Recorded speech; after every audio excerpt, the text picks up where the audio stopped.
बच्चों, आज हम फिलिस्तीनी समस्या और अरब इजराइल संघर्ष के विषय में जानने का प्रयास करेंगे। अरब इजराइल की समस्या लंबे समय से अंतरराष्ट्रीय परिदृश्य में एक ज्वलंत समस्या के रूप में कार्य करती आ रही है।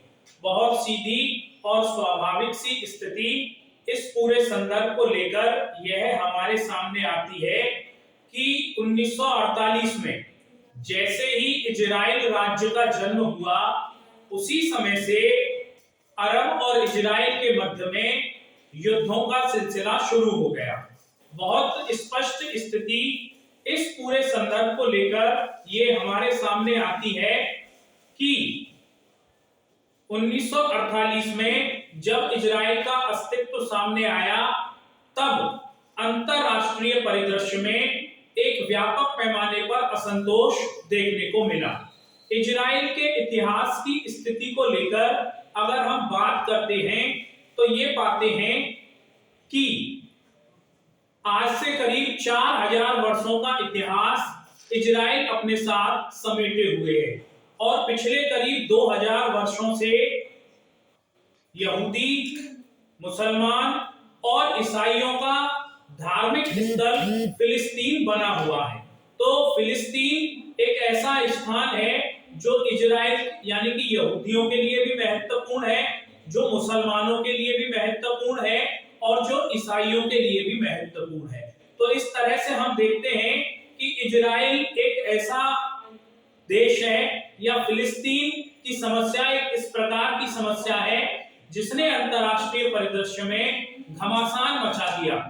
अंतरराष्ट्रीय परिदृश्य की स्थिति को लेकर हम ये देखते हैं कि 1948 में इजराइल राज्य की स्थापना हुई और जैसे ही इजराइल राज्य की स्थापना हुई, इजराइल राज्य की स्थापना से ही अरब राज्यों ने इजराइल के ऊपर आक्रमण कर दिया। तो सबसे पहला युद्ध अरब और इजराइल के बीच में 1948 में हुआ। 1948 के इस युद्ध में इजराइल ने अमेरिका, ब्रिटेन और फ्रांस जैसे महत्वपूर्ण और बड़े राष्ट्रों की सहायता मिले हथियारों से अरब देशों को पराजित कर दिया। तो ये एक स्थिति अंतरराष्ट्रीय परिदृश्य में देखने को मिली। इसके बाद अंतरराष्ट्रीय परिदृश्य में 1956 में एक और महत्वपूर्ण स्थिति देखने को मिली और 1956 में मिस्र ने स्वेज नहर का राष्ट्रीयकरण कर दिया। स्वेज नहर के राष्ट्रीयकरण के होने के साथ ही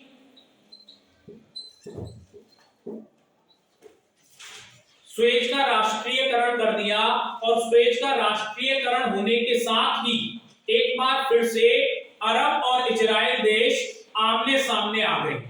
इस तरीके से ये अरब और इजराइल देशों के बीच में दूसरा युद्ध हुआ। अरब और इजराइल देशों के बीच में तृतीय युद्ध 1967 की स्थिति में देखने को मिला और 1967 में ये स्थिति देखने को मिली कि इजराइल ने एक बार फिर से अरब राष्ट्रों के ऊपर एक महत्वपूर्ण और धमाकेदार विजय को प्राप्त किया। इस स्थिति के साथ हम अगली स्थिति की ओर जाते हैं तो वह अगली स्थिति होती है 1973 की स्थिति। 1973 में अरब और इजराइल के बीच में चतुर्थ युद्ध हुआ और इसके बाद 1982 में अरब और इजराइल देशों के बीच में पंचम युद्ध हुआ। तो इस तरह से हम देखते हैं कि एक मोटी मोटी रूपरेखा के तौर पर अरब और इजराइल देशों के बीच में 5 बार युद्ध हो चुके हैं। इन 5 बार के युद्धों में संभवतया हर बार इजराइल का पलड़ा ही भारी रहा है और इजराइल लगातार अपनी स्थिति को मजबूत करता आ रहा है। इजराइल की स्थापना किन संदर्भों को लेकर के हुई, फिलिस्तीन में किस तरीके से इजराइल सामने आया, ये एक महत्वपूर्ण स्थिति है।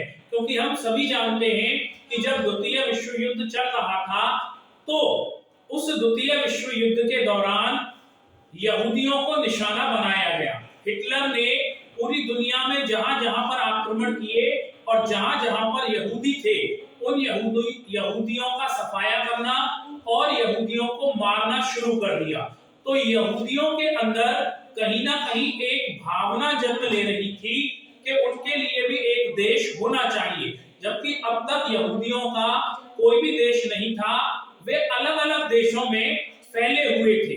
तो इस तरीके से यहूदियों के लिए एक पृथक देश बनाने की मांग लगातार सामने आ रही थी। फिलिस्तीन का यरूशलेम वो स्थान है जो ईसाइयों के लिए, जो मुसलमानों के लिए और जो यहूदियों के लिए महत्वपूर्ण भूमिका निभाता है, महत्वपूर्ण स्थान रखता है, क्योंकि यहूदियों का जो प्राचीन मंदिर है वो यरूशलेम में ही है या यरूशलेम में ही था और इस कारण से यह यहूदियों के लिए महत्वपूर्ण हो जाता है, मुसलमानों के लिए ये महत्वपूर्ण है और ईसाइयों के लिए भी महत्वपूर्ण है। तो इस कारण से जो फिलिस्तीन है वो फिलिस्तीन एक ऐसी जगह है जिसको लेकर अरब और इजराइल के बीच में संघर्ष के तत्व विद्यमान रहे हैं। फिलिस्तीन ही वो जगह है जहां के तेल अबीब नामक स्थान पर, तेल अबीब नामक स्थान पर इजराइल राज्य की स्थापना हुई और जैसे ही इजराइल राज्य की स्थापना हुई वैसे ही अरब राष्ट्रों ने इजराइल के ऊपर आक्रमण प्रारंभ कर दिया। तो इस तरह की स्थिति को लेकर हम देखते हैं कि अंतरराष्ट्रीय परिदृश्य में अरब और इजराइल देशों के बीच में लगातार संघर्ष की स्थिति देखने को मिली है। ये अरब और इजराइल देशों के बीच की समस्या 1948 से जैसे ही इजराइल राज्य की स्थापना हुई वैसे ही प्रारंभ हुई और 1948 से लेकर के वर्तमान समय तक भी अरब और इजराइल देशों के बीच में समस्या लगातार चल रही है। तो इस तरह से हम देखते हैं कि अंतरराष्ट्रीय परिदृश्य में अरब और इजराइल देशों के बीच में लगातार तनाव, वैमनस्य, घृणा के वातावरण की स्थिति देखने को मिली है और बार-बार अरब देशों के बीच में और इजराइल के बीच में युद्ध हुए हैं। अरब देशों ने कई बार अपनी पूरी क्षमता के साथ इजराइल के ऊपर आक्रमण किए, लेकिन इजराइल ने बड़ी महाशक्तियों की सहायता से और अपने आत्मबल के आधार पर हर बार अरब के देशों को मात दी।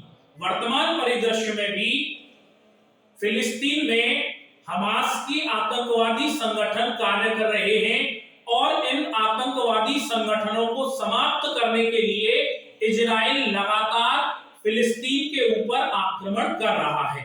हालांकि इसमें मानवता को लेकर के काफी सारे प्रश्न खड़े हुए हैं और ये कहा जा रहा है कि मानव अधिकारों का हनन हो रहा है, लेकिन आतंकवादी शरण पा रहे हैं फिलिस्तीन के अंदर, उनका सफाया करना इजराइल ने अपना एक महत्वपूर्ण कर्तव्य समझ लिया है और इजराइल लगातार फिलिस्तीन के ऊपर आक्रमण करता जा रहा है। तो इस तरह से हम देखते हैं कि अंतरराष्ट्रीय परिदृश्य में अरब और इजराइल की समस्या एक ज्वलंत समस्या के तौर पर बनी हुई है और यह समस्या बार-बार और लगातार अंतरराष्ट्रीय परिदृश्य के वातावरण को तनावपूर्ण बना देती है। न केवल तनावपूर्ण बना देती है बल्कि बार-बार ऐसा लगता है कि अंतरराष्ट्रीय परिदृश्य में एक बार फिर से युद्ध शुरू होने वाला है। सबसे पहले अरब और इजराइल देशों के बीच में अब तक 5 युद्ध हो चुके हैं और इन 5 युद्धों में सबसे पहले 1948 में, उसके बाद 1956 में, उसके बाद 1967 में, उसके बाद 1973 में और उसके बाद 1982 में। इस तरीके से 5 बार अरब और इजराइल देशों के बीच में युद्ध हुए हैं। 5वां जो युद्ध था वो लेबनान के युद्ध के तौर पर जाना जाता है। तो इस तरह से हम देखते हैं कि अंतरराष्ट्रीय परिदृश्य में अरब और इजराइल देशों की समस्या एक महत्वपूर्ण समस्या के तौर पर देखने को मिलती है। तो इस तरीके से वर्तमान परिदृश्य भी अरब और इजराइल की समस्या से जूझ रहा है।